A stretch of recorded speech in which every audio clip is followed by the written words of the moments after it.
కడప జిల్లా జమ్మలమడుగు నియోజకవర్గంలో తీవ్ర ఉద్రిక్త పరిస్థితులు నెలకొన్నాయి.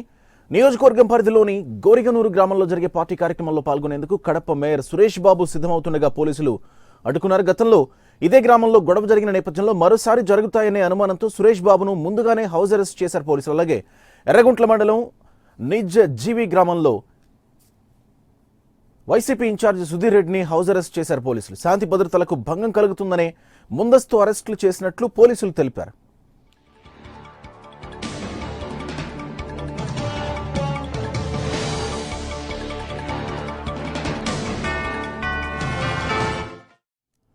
రైట్, మరింత సమాచారం మా ప్రతినిధి రవిచంద్ర అందిస్తారు. రవిచంద్ర, ఏం జరిగింది అసలు?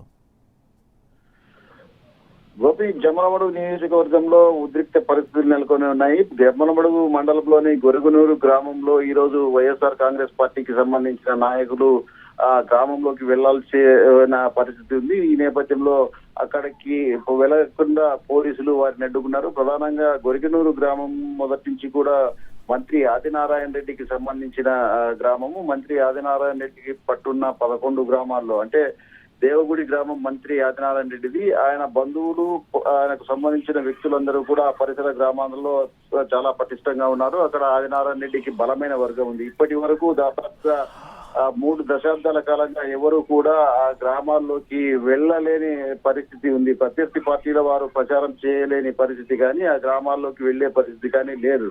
ఈ నేపథ్యంలో గత ఎన్నికల ముందు కూడా ఆదినారాయణ రెడ్డి అప్పుడు వైఎస్ఆర్ కాంగ్రెస్ పార్టీలో ఉన్నారు. వైఎస్ఆర్ కాంగ్రెస్ పార్టీలో ఉండగా తెలుగుదేశం పార్టీకి సంబంధించిన సీఎం రమేష్ అలాగే మిగతా వారు ఆ గ్రామంలోకి వెళ్లి ప్రచారం చేసే ప్రయత్నం చేశారు. అప్పుడు పెద్ద ఎత్తున ఘర్షణలు చోటు చేసుకున్నాయి. ఈ నేపథ్యంలో అప్పటి నుంచి కూడా ప్రత్యర్థులు ఎవరు కూడా ఆ గ్రామంలోకి వెళ్ళలేదు. అయితే గత 6 నెలల క్రితము ఇదే గ్రామాలకు సంబంధించి దేవుడి పరిసర గ్రామాలకు సంబంధించి పెద్దదన్నూరులోకి వెళ్లడానికి మాజీ ఎంపీ అవినాష్ రెడ్డి అలాగే వైఎస్ఆర్ కాంగ్రెస్ పార్టీకి సంబంధించిన ఎమ్మెల్యేలు ప్రయత్నం చేశారు. ప్రయత్నం చేస్తే ఆ పెద్దదన్నూరు గ్రామంలో కొంతమంది వైఎస్ఆర్ కాంగ్రెస్ పార్టీలో చేరుతున్న సందర్భంగా అక్కడ ఒక గ్రామ సభ ఏర్పాటు చేశారు. ఆ సభను కూడా మంత్రి ఆదినారాయణ రెడ్డి వర్గీయులు ధ్వంసం చేయడంతో పాటు ఆ గ్రామంలోకి రానియకుండా గ్రామస్తులందరూ కూడా పెద్ద ఎత్తున అడ్డుకొని అవినాష్ రెడ్డిని వెనక్కి పంపించారు. ఈ నేపథ్యంలో పోలీసులు కూడా అక్కడికి చేరుకుని అక్కడికి అవినాష్ రెడ్డి వెళ్తే పెద్ద ఎత్తున ఘర్షణ చోటు చేసుకుంటాయని పోలీసులు కూడా సరిచెట్టి అవినాష్ రెడ్డిని వెనుదిరిగి పంపారు. అయినా కూడా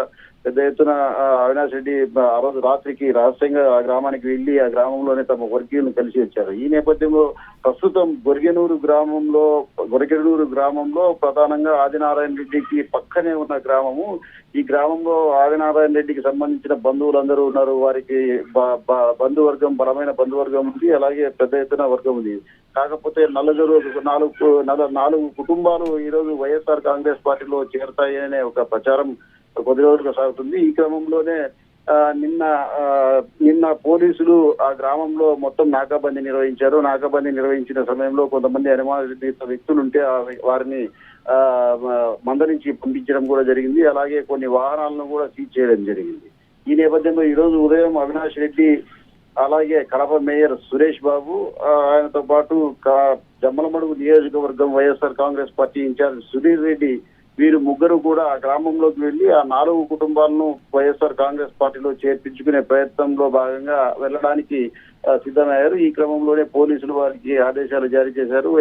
మాజీ ఎంపీ అవినాష్ రెడ్డి పులివెందులో ఇంట్లో ఉండగానే అక్కడికి పోలీసులు వెళ్లి ఆయనను జమ్మలమడుగు మండలం గొరిగనూరు గ్రామానికి వెళ్లవద్దని సూచించడంతో పాటు ఇంటి నుంచి బయటికి వెళ్లవద్దని చెప్పి కూడా ఆయనకు హెచ్చరికలు జారీ చేశారు. అలాగే సుధీర్ రెడ్డి అలాగే సురేష్ బాబులకు కూడా కడప మేయర్ సురేష్ బాబు కూడా ఇలాంటి హెచ్చరికలు జారీ చేశారు. ఈ నేపథ్యంలో వారు ఎటువంటి పరిస్థితుల్లోనైనా సరే గొరిగనూరు గ్రామానికి వెళ్లడానికి ప్రయత్నం చేస్తున్నారు.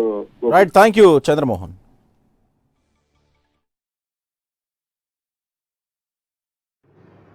ఎస్పీ గారు చాలా స్పష్టంగా ప్రజాస్వామ్యంలో ఎవరు ఎక్కడికైనా వెళ్ళే స్వేచ్ఛ ఉంటుంది, కానీ లా అండ్ ఆర్డర్ ప్రాబ్లం వస్తే మాత్రం ఇరు వర్గాల మీద మేము చాలా కఠినంగా ఉంటామని చెప్పారు.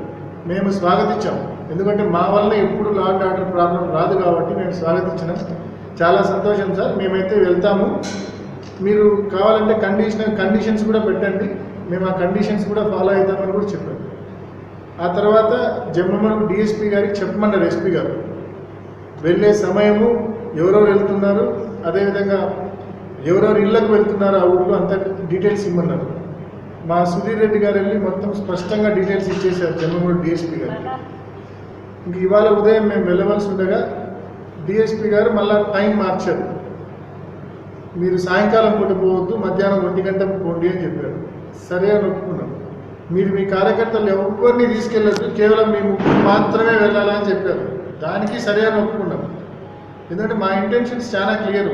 ఊళ్ళోకి పోవాలా, వైఎస్ఆర్సీపీలో చేరాలని ఇంట్రెస్టెడ్గా ఉన్న ఆ కుటుంబాలన్నింటినీ జాయిన్ చేసుకోవాలా, రావాలా, అంతే తప్ప మాకు ఎటువంటి ప్రాబ్లం క్రియేట్ చేసే ఉద్దేశం మాకు లేదు. కాబట్టి డిఎస్పీ గారు ఏ కండిషన్స్ చెప్పినా కూడా అన్ని కండిషన్స్కి మేము ఓకే చెప్పినాం.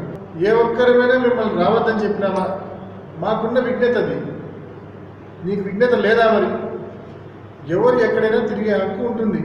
పులివెందుల్లో నువ్వు తిరిగేటప్పుడు మేము కనీసం ఇన్స్టిగేట్ చేసే కామెంట్స్ కూడా చేయలేదు. నువ్వు ఊర్లలోకి వచ్చి నోటికి వచ్చినట్టు మమ్మల్ని విమర్శించిపోయినావు. అయినా మేము ఎక్కడ నిన్నేం మాట్లాడలేదు, నిన్నెక్కడ అడ్డుకోలేదు. ఇవాళ కేవలం వైఎస్ఆర్సీపీలో చేరడానికి కొంతమంది ముందుకొస్తే నువ్వు మేము గ్రామంలోకి రాకుండా నువ్వు అడ్డుకుంటున్నావంటే నువ్వు అసలు ఒక నాయకుడు